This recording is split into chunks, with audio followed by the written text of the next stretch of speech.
أعوذ بالله من الشيطان الرجيم بسم الله الرحمن الرحيم فإذا لقوا الذين آمنوا قالوا آمنا আর ওরা যখন মুমিনদের সাথে মিলিত হয় তখন বলে আমরা ঈমান এনেছি। ফাইযা খালাউ ইলা শায়াতিনিহিম, আবার যখন নির্জনে তাদের শয়তানদের বন্ধুদের সাথে মিলিত হয় ক্বালু ইন্না মাআকুম, তখন বলে নিশ্চয় আমরা তোমাদের সাথেই আছি। ইন্নামা নাহনু মুস্তাহজিউন, আমরা কেবল ওদের সাথে উপহাস করি। আল্লাহু ইস্তাহজিউ বিহিম ওয়া ইয়ামুদ্দুহুম ফি তুগয়ানিহিম, আল্লাহ তাদের অর্থাৎ মুনাফিকদের সাথে উপহাস করেন এবং তাদের তিনি অবকাশ দেন নিজেদের অবদ্ধতার মধ্যে দিশেহারার মতো। তুগয়ানিহিম ইয়ামাহুম, অবদ্ধতার মধ্যে দিশেহারার মতো ঘুরে বেড়ানোর জন্য। উলাইকাল্লাযীনা ইশতারাউদ দালালাতা বিল হুদা, ওরাই সঠিক পথের বিনিময়ে ভুল পথ ক্রয় করেছে। ফামা রাবিহাত তিজারাতুহুম ওয়া মা কানু মুহতাদিন, এবং কিন্তু তাদের ব্যবসা লাভজনক হয়নি এবং তারা সঠিক পথ প্রাপ্ত নয়। মাসালুহুম কামা সালিল্লাযী ইসতাওকাদা নারা, তাদের দৃষ্টান্ত এমন যে এক ব্যক্তি আগুন জ্বালালো এবং যখন আগুন তার চারপাশ আলোকিত করলো, ফালাম্মা আদাওয়াত মা হাওলাহু জাহাবাল্লাহু বিনূরিহি ওয়া তারাকাহুম ফি যুলুমাতিন লা ইউবসিরুন, যখন আগুন তার চারপাশ আলোকিত করলো তখন আল্লাহ তার আলো কেড়ে নিলেন এবং তাকে এমন এক অন্ধকারে ছেড়ে দিলেন যেখানে সে কিছুই দেখতে পায় না। সুম্মুম বুকমুন উমিয়ুন ফাহুম লা ইয়ারজিউন, তারা কার্যত বধির, বোবা, অন্ধ, তারা সঠিক পথে ফিরে আসবে না। আও কাসাইয়্যিবিম মিনাস সামাই ফিহি যুলমাতুন ওয়া রা'দু ওয়া বারক, অথবা তাদের উপমা আকাশ থেকে মুষলধারে হওয়া বৃষ্টি, যাতে রয়েছে অন্ধকার, বজ্রপাত এবং বিদ্যুৎ চমক। ইয়াজআলুনা আসাবিআহুম ফি আযানিহিম মিনাস সাওয়াইকি হাযারাল মাউত, বজ্রপাতের শব্দ শুনে তারা মৃত্যুর ভয়ে তাদের কানে আঙ্গুল এঁটে দেয়। আল্লাহু মুহীতুম বিল কাফিরিন, আর আল্লাহ অবিশ্বাসীদের ঘিরে রেখেছেন। ইয়াকাদুল বারকু ইয়াখতাফু আবসারাহুম, যেন বিদ্যুৎ চমক এখনই তাদের দৃষ্টি শক্তি ছিনিয়ে নেবে। কুল্লামা আযা লাহুম মাসাউ ফিহি, যখনই তা তাদেরকে আলোকিত করে তখন এর মাধ্যমে তারা পথ চলে। ওয়াইজা আযলামা আলাইহিম কামু, এবং যখন তাদের উপর অন্ধকার নেমে আসে তখন তারা দাঁড়িয়ে যায়। আলাউ শাআল্লাহু লাযাহাবা বিসামইহিম ওয়া আবসারিহিম, তবে আল্লাহ যদি ইচ্ছা করেন তবে অবশ্যই তাদের শ্রবণ শক্তি ও দৃষ্টি শক্তি কেড়ে নিতে পারেন। ইন্নাল্লাহা আলা কুল্লি শাইইন কাদির, নিশ্চয় আল্লাহ সকল বিষয় সর্বশক্তিমান। আমরা আজকে সূরা আল বাকারা 14 থেকে 20 কয়েকটা আয়াত তেলাওয়াত অর্থ বললাম। গতকালকে আমরা আলোচনা করেছি যে এই আয়াতগুলা মূলত মক্কাতে থেকে আল্লাহ রাসূল মদিনায় যাওয়ার পর মদিনাতে যে ইহুদি এবং মুনাফিক, বিশেষভাবে মুনাফিকদের আচার আচরণ, তাদের অবস্থা এবং তারা আল্লাহ রাসূলের সাথে যা কিছু করেছে, এই বিষয়ে রব্বুল আলামিন আল্লাহ রাসূলকে আয়াতগুলোতে স্পষ্টভাবে তাদের চরিত্র ব্যাখ্যা করেছেন। আল্লাহ রাব্বুল আলামিন প্রথমে বলছেন যে এই লোকগুলা কেমন, এই যারা আল্লাহ রসুলের সামনে এসে ভালো কথা বলে আর পিছনে যে আল্লাহ রসুলকে আসলে তারা অন্তর থেকে মানে না, এই লোকগুলার আচরণ কেমন। এরা যখন মুমিনদের সাথে মিলিত হয় তখন বলে আমরা ঈমান এনেছি, আবার যখন নির্জনে তাদের শয়তানদের সাথে মিলিত হয়, খলাইলা শায়াতিনিহিম, শয়তানদের সাথে মিলিত হয়, তখন বলে নিশ্চয় আমরা তোমাদের সাথেই আছি, আমরা একটু তাদের সাথে উপহাস করি। তাহলে ইমানদারদের সাথে এসে বলছে যে আমরা ইমানদার, আর গোপনে তারা সে সময়ে কিছু ইহুদি সর্দার ছিল, তার মধ্যে বড় ছিল কাব বিন আশরাফ, এরকম এক এক এলাকায় এক একটা ইহুদিদের নেতা ছিল, এদের সাথে গোপনে দেখা করে বলে যে ওদের সাথে একটু উপহাস করছে, আসলে আমরা আপনাদেরই না। এই হলো আচরণ। কিছু মানুষ এখনো আছে, ভালো মানুষদেরকে দেখা হলে বলে আমরা আপনাদেরই লোক, আর নেতাদের সাথে যখন, শয়তান নেতাদের সাথে যখন মোলাকাত হয় তখন বলে যে কে বললো আমরা তো আপনাদেরই লোক। এই হলো মুনাফিকদের সোজা বৈশিষ্ট্য। ওরা বলছেন যে আমরা তাদের সাথে উপহাস করি, আল্লাহ জবাবে বলছেন আল্লাহও তাদের সাথে উপহাস করে। যে ওরা উপহাস করছে ইমানদারদের সাথে, আল্লাহ রসুলের সাথে, আমরা উপহাস করি তাদের সাথে। কেমন উপহাস? আমি তাদের একটু ছাড় দিই, এমুদ্দুহুম, তাদের ছাড় দিই, ফিতুবিয়ানিহিম ইয়ামাহুন, যাতে তারা তাদের এই অবদ্ধতার মধ্যে দিশেহারার মতো ঘুরে বেড়ায়। ওরা মনে করছে যে আমরা উপহাস করছি, আমি উপহাস করছি। কেমন ভাবে? আমি সাথে সাথে তো তাদের ধরছি না, আযাবও দিচ্ছি না, তাদের ছাড় দিচ্ছি, তারা কত দূর পারে করুক, এক সময়তে ঠিকই আমি তাকে আমার আয়ত্তে নিয়ে আসবো। আল্লাহ তাদের মুনাফিকদের সাথে উপহাস করেন। এরপর আল্লাহ বলছেন উলাইকাল্লাযীনা ইশতারাউদ দালালাতা বিল হুদা, ওরাই সঠিক পথের বিনিময়ে ভুল পথ ক্রয় করেছে। এই লোকগুলা কিনে নিয়েছে ভুল পথ, কিসের বিনিময়ে? সঠিক পথের বিনিময়ে। মানে তারা সঠিক পথ দেখলো, চিনলো, বুঝলো, বসলো, কিন্তু তারা করলো না। এরা যেন সঠিক পথটাকে বাদ দিয়ে ভুল পথটাকে কিনে নিয়েছে। এই কিনাতে কি হয়েছে? ফামা রাবিহাত তিজারাতুহুম, তাদের এই ব্যবসা লাভজনক হয়নি। আমা কানু মুহতাদিন, এবং তারা সঠিক পথও পায়নি। তাহলে তাদের ওই ব্যবসা কি লাভজনক? এই খারাপের ব্যবসা তো লাভজনক নয়, তাদের ব্যবসা তো ক্ষতি, আর তারা হেদায়েত বঞ্চিত।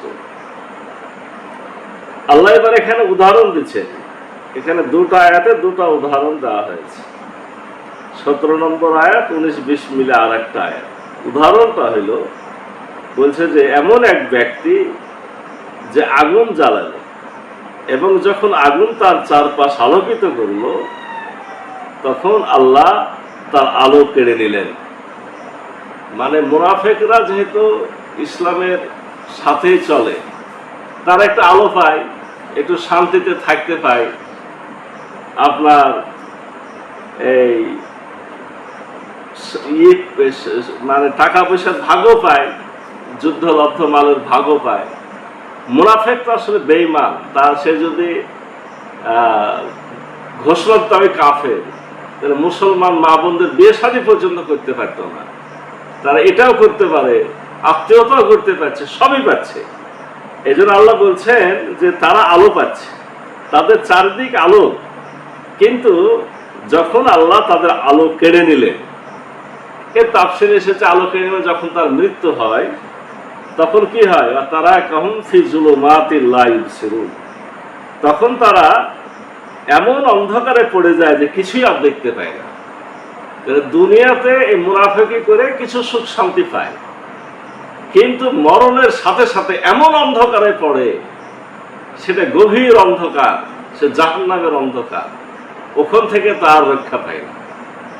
তাহলে মুনাফিকরা বোঝা গেল যে দুনিয়াতে কিছু সুখ সুবিধা পেয়ে যায়, এই মানুষের সাথে মিথ্যা কথা বলে, আমি তোমার সাথেও আছি, আপনার সাথেও আছি, এসব কথা বলে কিছু সুযোগ সুবিধা দুনিয়াতে পায়, মরণের সাথে সাথে মহা ঘোর অমানিসার অন্ধকারে তারা নিমজ্জিত হয়। আল্লাহ বলছেন তাদের অবস্থা কি, সুম্মুন বুকমুন উমিয়ুন ফাহুম লা ইয়ারজিউন, তারা বধির, বোবা, অন্ধ, তারা সঠিক পথে ফিরে আসবে না। এই লোকগুলা যারা জেনে বুঝে, মানে খুব খেয়াল করতে হবে, জেনে বুঝে অন্যায় করা, সঠিক পথ পাওয়ার পরও মনের মধ্যে সেটাকে স্থান না দেওয়া, ভালো লোকদের সাথে চলাফেরা করার পরও তাদের সাথে শত্রুতা করা, এটা এমন এক অন্যায়। এর আগে বলা হয়েছে খতামাল্লাহু আলা কুলুবিহিম, তাদের অন্তরে আল্লাহ মোহর মেরে দিয়েছেন। আর এখানে বলা হলো তারা বধির।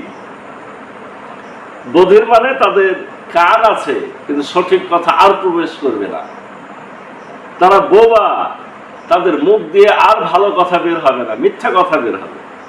তারা অন্ধ, চোখ থাকতেও তারা সঠিক পথটা দেখবে না, তাই তারা আর সঠিক পথে আসবে না। মানে পাপাচারী, কাফের, মুশরিক সকলেরই ইমানের পথে আসা রাস্তা আছে, কিন্তু জেনে বুঝে যারা অন্যায় করে তাদের জন্য কিন্তু ভয়ঙ্কর অবস্থা। এই বিষয়গুলো একটু আমাদের মাথায় রাখতে হবে, কারণ এই মুনাফিক কারা হয়? মুসলমানই তো মুনাফিক হবে, কাফের মুশরিক তো আর মুনাফিক হবে না। মানে আপনার চেহারা, লেবাস, পোশাক, ইমানদার সেজে ঘোরাফেরা, এটা তো মুসলমানই করে, মুসলমানই হয় মুনাফিক। কাফের মুশরিক তো মুনাফিক, কাফের মুশরিকের হেদায়েতে আসা সুযোগ আছে। আর আল্লাহ বুঝলেন এই ধরনের মুনাফিকের আর হেদায়েতের পথে আসা সম্ভব নয়, তাদের নিশ্চিত জাহান্নামে যেতেই হবে। এবং শুধু জাহান্নামে যাবে না, কাফের মুশরিক যে জাহান্নামে যাবে তারও তলের জাহান্নামে যাবে মুনাফিক। এটা ভয়ঙ্কর বিষয়। আল্লাহ বলছেন তারা আর ফিরে আসবে না। তাদের উদাহরণ আবার আল্লাহ দিলেন আর একটা উদাহরণ, যে তাদের উদাহরণ হলো আকাশ থেকে মুষলধারে হওয়া বৃষ্টি। এখানে তাফসীরে বলা হয়েছে আকাশ থেকে মুষলধারে হওয়া বৃষ্টি যেমন গোটা জমিনকে তাজা করে, কোরআনটা হলো তাদের জন্য আসমান থেকে আসা বৃষ্টির মতো। কিন্তু এই বৃষ্টির মধ্যে আছে আবার অন্ধকার, বজ্রপাত ও বিদ্যুৎ চমক। কেমন? যারা এর বাণীকে গ্রহণ করে তারা হবে আলোকিত, আর যারা এটা গ্রহণ করবে না তারাই হবে অন্ধকারে নিমজ্জিত। এর মধ্যে আছে বজ্রপাত।